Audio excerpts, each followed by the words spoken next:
Hello students, in today's video I'll be explaining about physical and chemical changes. So let's start. What is a physical change? Physical change is a change which is reversible. Physical change is a reversible change.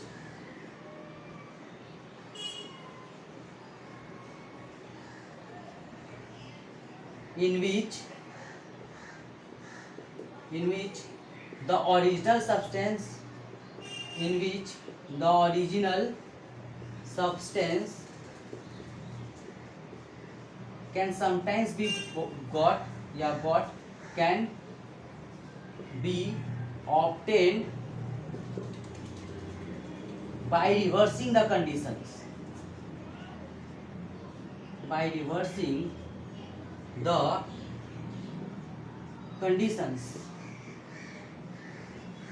Okay. So physical change is a change which is reversible. What do you mean by reversible? Reversible means in which we can get back the original substance. Like I am giving an example of melting of ice to water. Melting of ice to water is a physical change. Why? Because when we heat ice, we get water. And when we cool ice, if you put ice in fridge, we'll cool the water, we'll get the ice. Again by heating the ice, we get water. From water we get ice, from ice we are getting water. They both are the same substance, only the state is getting changed. Ice is in solid state and water is in liquid state. The property of both are the same. Why the property is same? Because ice is tasteless, water is also tasteless. Ice is odorless, water is also odorless. So the property is not getting changed. Okay, the property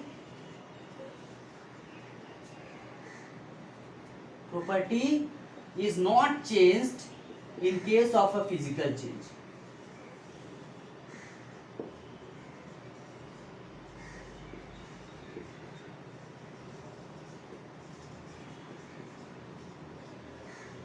Now what I want to tell you that this process is called freezing, means changing of water again back to ice is called freezing or solidification.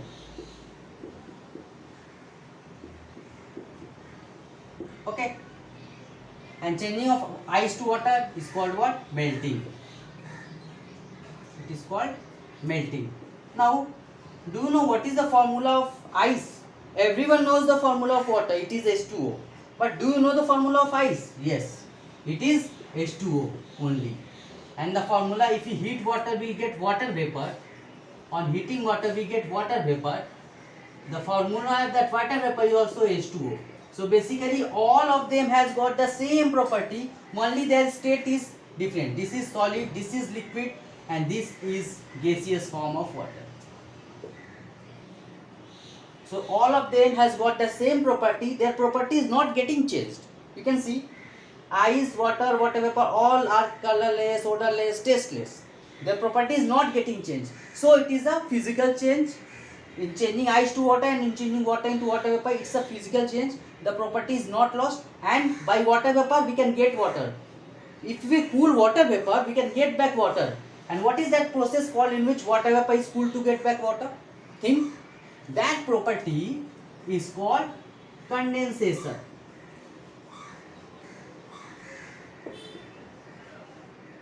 That property is called condensation, in which water vapor can be converted to water by cooling. We have to do cooling in order to get back the water from water vapor. Okay.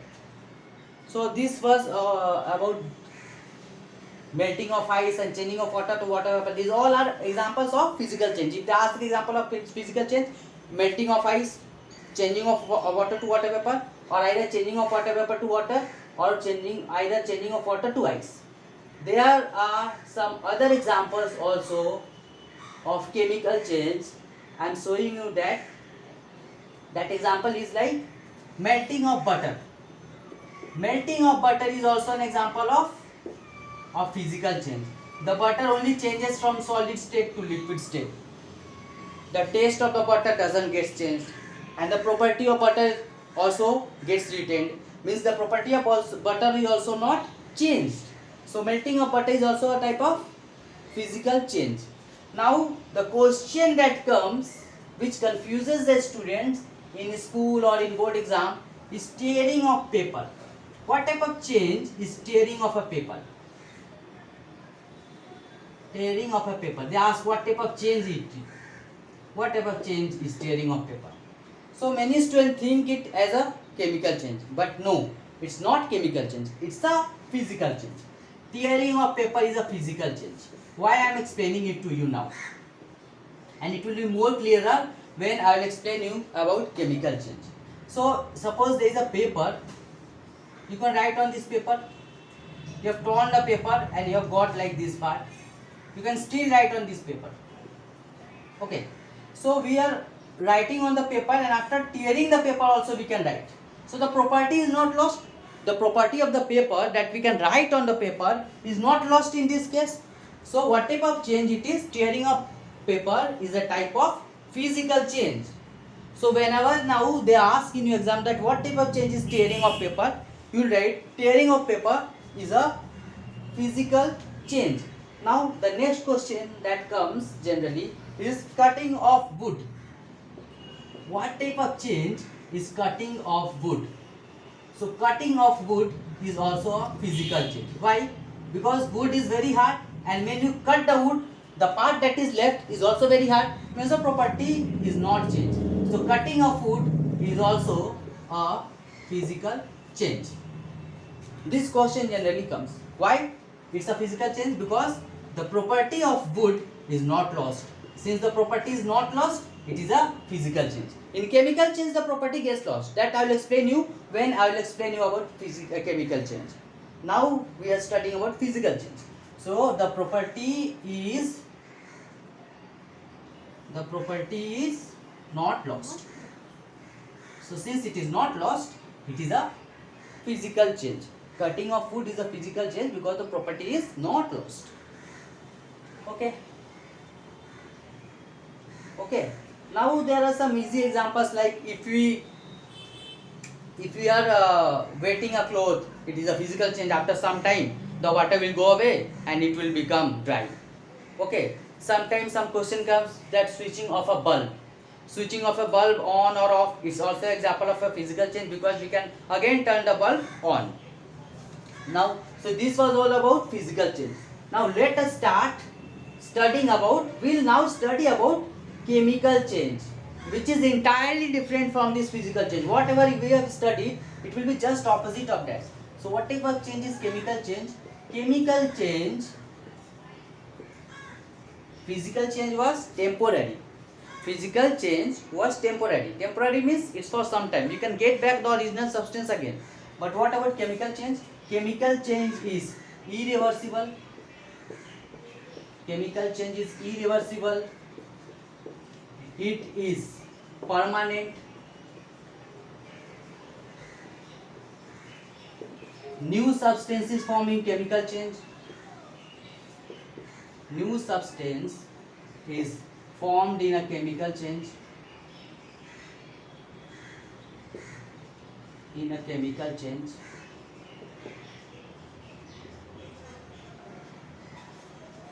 We cannot get back the original substance again. We cannot get back the original substance.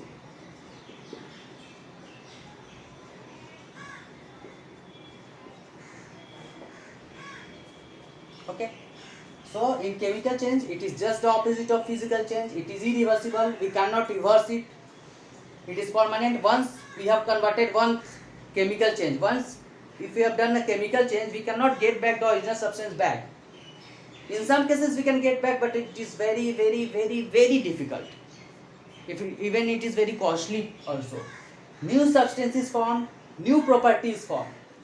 The new substance that is formed has got new substance has got new property. New substance has got new property. You should write these things. If you write this thing, the teacher will be happier, because the more knowledge you know, the more teacher will be happier. So I am giving you an example of it. Like suppose we take a piece of paper. We took a piece of paper in case of physical change also. You remember? Now we took a piece of paper and we have burnt this paper. Okay, we have burnt this paper. So the paper will turn into ash. This is your ash. So now the property is changed. We can write on this paper, but we cannot write on this ash. So the property is changed. Property is changed. So the property is changed. I have written in the example. The property is changed. Property is changed, na? So when the property is changed, then what happens? It is a chemical change. We cannot get back original substance. Can we? Like in case of physical change, we get back ice from water by keeping it in the fridge. We put the water into the fridge, we got ice again. We melt the ice, we got water again. But can we get from ash this paper? No, we can't get. So this is an example of a chemical change. In chemical change, see, new substances form. And in physical change, after tearing the paper, we can even write on that torn paper. Can we write over here? No, we cannot write over here. Why we cannot write over here? Because the property is changed. The property is changed in this case. Paper was white, this is black. On paper we can write, on this we cannot write. So if the property is changed, then it is a chemical change. And the next thing that I want to tell you, that this original substance we cannot get back. Like from water we can get ice by keeping it in freeze. But whatever you want to do, you do. You will not get back again this piece of paper from this ice, right? Okay. So I am going to explain you some more examples of it. Like burning of wood. If you burn a wood, it is an example of cutting of wood, is an example of physical change. But burning of wood will make such a substance by which we cannot get back the wood again. So burning of wood is a chemical change. Remember, cutting of wood is a physical change, but burning of wood is a chemical change. Now, burning of fossil fuels is an example of a chemical change. Now, I have to explain you what are fossil fuels first. What are fossil fuels? What is a fuel? Anything which when burned gives out energy is called a fuel. What is a fuel? Anything when burned gives out energy is called a fuel. Okay. And what are fossils? Fossils are the remains of dead plants and animals that got buried under the earth many years ago. The animal's body got converted into petrol, and the plant's body got converted into coal. So what are fossil? What is a fuel? First, let me explain you. Fuel is a substance which, when burnt, gives out energy. And examples of fossil fuels are coal. Examples of fossil fuel. What are fossil fuels I am writing? Some examples of fossil fuels I am writing. It is coal, petroleum, and natural gas. So one more thing I want to tell you. Suppose you have kept milk and the milk has turned sour. So can we get back the milk again from sour milk? No. If we kept a milk, we have kept milk and it has turned to sour milk. So this is also an example of a chemical change. Whatever change it is an example of a chemical change. Changing a milk to sour milk is a chemical change, because from sour milk we cannot get back pure milk. So then people tell that the milk has got bad, it has got turned waste. Acha, from milk we can change curd. We can change milk into curd. Can we get back milk from the curd? We can never get it. So this is also an example of a chemical change. Now why it is a chemical change? Because we can see the characteristics. New substances formed. The property of curd is totally different from milk. It is much more sour. Okay, new substance is formed, property is changed, we cannot get back the original substance. So these all are examples of a chemical change. Now, burning of coal is a chemical change, because when you burn a coal, suppose you bought some coal from the market. In villages people use coal nowadays also, I think. So when they burn coal and the coal gets burned, they can't use that coal again, they have to throw that coal, they have to bring new coal from the market and they can use that. Petroleum, once we burn petrol, we cannot get it back. Suppose a person has taken his car, he went, he filled his tank, suppose 20 liters, 50 liters, whatever it is, and he has used all the petrol. Then he cannot get back again that petrol. He has to go to petrol pump to get the petrol again, because whatever petrol he has taken has been changed to some other form, that is into carbon dioxide, water vapor and some other things, into chemical energy also. He cannot get it back again, so he go for getting the new petrol. So once if you use petrol, once if it has used, we cannot get back the petrol again. And this natural gas example is what? It is CNG. Natural gas example is CNG and LPG. I have to tell you something about this. This CNG's full form is compressed natural gas, and this LPG's full form is liquefied petroleum gas. Now CNG contains a gas called methane, whose formula is CH4. This is used in auto rickshaw. So auto rickshaw wala fills this gas CNG, and when it gets exhausted, then they again go and fill it up. They can't do like this, that CNG has been used again, he can reverse and get back the CNG again and he can use it again. So if it would happen, then it will be very better for them, because they don't have to spend so much of money for such a long time.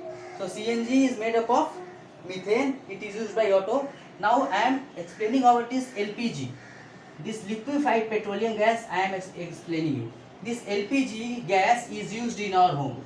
In our home, in our kitchen, this gas is used. It is a mixture of butane and propane. It is a mixture of butane and propane. See, LPG's full form is liquefied petroleum gas. Why it is called liquefied petroleum gas? It is called liquefied petroleum gas because the gas molecules are very much farther away. So the gas will take a huge amount of space. So the cylinder has to be very much bigger. It can be as big as a building. That's not possible. So we liquefy that gas so that it will occupy less space, and then we put it in cylinder, and when we use the cylinder, from the pipe when it comes out, there is no pressure, so it comes out in the form of gas, and that burns. It contains butane and a mixture of butane and propane. Now this LPG gas contains butane and propane. These are colorless. So and these are odorless.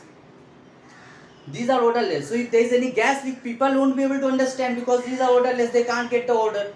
So what they do, in order to make people understand that there is a leakage of gas, they place a substance which can be mixed with them called ethyl mercaptan. It is a sulfur containing compound which comes out with this, and we can smell this. When we smell, actually we smell ethyl mercaptan, and we think that this gas is getting leaked. Why this gas is getting leaked? Because this along with this, these are also coming. This is also coming. Along with this, this is also coming.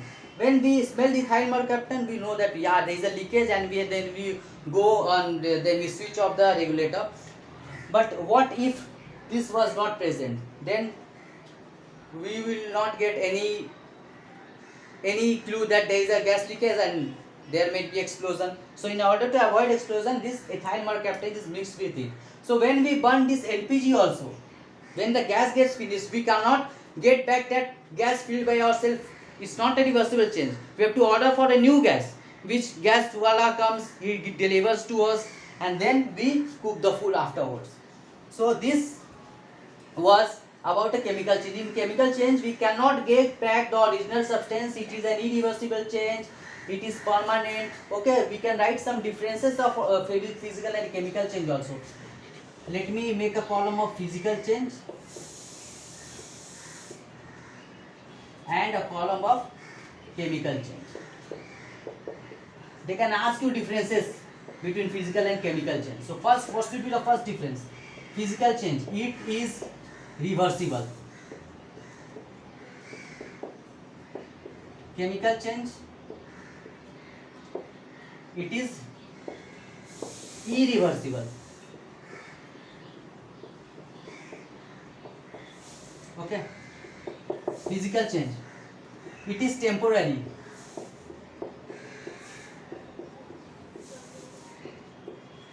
Chemical change, it is permanent.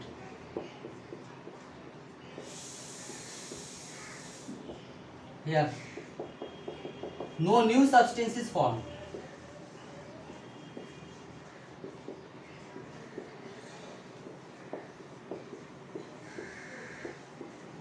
Here,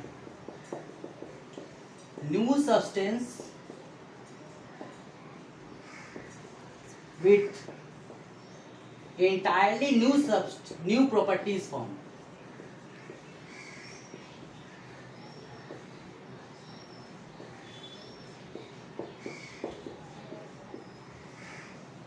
Okay, so these are the differences. 3 differences are written in school. They generally ask 3 differences, so you can write this 3 difference. One more difference you can write, that we can get back the original substance. Here we cannot get back the original substance. Okay. So, and after this, one more question comes in your school or from the book or in your exam, that give an example of a change in which both physical and chemical change takes place together. Can you give an example of that? Think of an example for a second. Okay. Example of a change in which both physical and chemical change takes place together. Can you give an example of that? Okay. Example where both physical and chemical change takes place together. So what will be the example of it? You know, the example is burning of a candle. Burning of a candle is an example where both physical and chemical change are taking place together. Okay. So in burning of candle, I am showing you what happens. Suppose this is a candle, it burns. What happens when the candle burns? You can see some candle gets deposited over here. Okay, they comes from here. So this, some candle part has got, this wax has got deposited downward. You will see some wax was deposited. So this wax got melted and got deposited over here.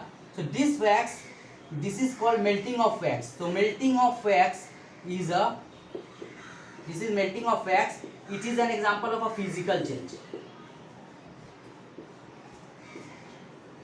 This melting of wax is a physical. This wax which is melting, and after we burn a candle, some wax is left behind. So this wax melted, it went over here and formed. This is the example of a physical change. And suppose this was the total amount of candle before burning, and after burning this is the amount that is left. So this is an example of physical change where some wax melt and came downward, while rest of the candle got burned and converted into carbon dioxide, water vapor, heat plus light. So means out of 100% only 95% burns, 5% we get back. So this 95% that has been converted is an example of chemical change. This is an example of chemical change. Okay. And this is an example of a physical change. So in burning of a candle, both physical and chemical change takes place together. Many students also write that there is a wick, means this thread. This thread burns and this wax melts. So melting of wax is a physical change and burning of this thread is a chemical change. That is also right. But if you write this thing together, that will create more impression on the teacher. Teacher will be more happier with you. So I think this was about physical and chemical change. Okay. So If you have any problem, you can write me in the comment, as many students sometimes write and I make a video. And please like and subscribe my channel. Thanks for watching the video.